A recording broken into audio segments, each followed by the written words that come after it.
काम खत्म। ओह यार, हो गया, जैसे मेरे कंधों से बोझ उतर गया हो। अभी रूहान को बताती हूँ।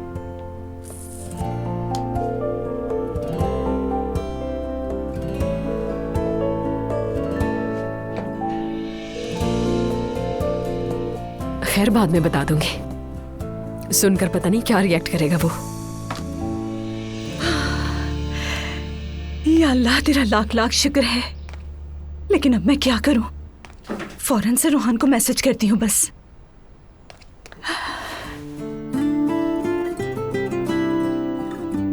लेकिन अगर इब्राहिम बदल गया तो, अगर कोई गड़बड़ हो गई तो?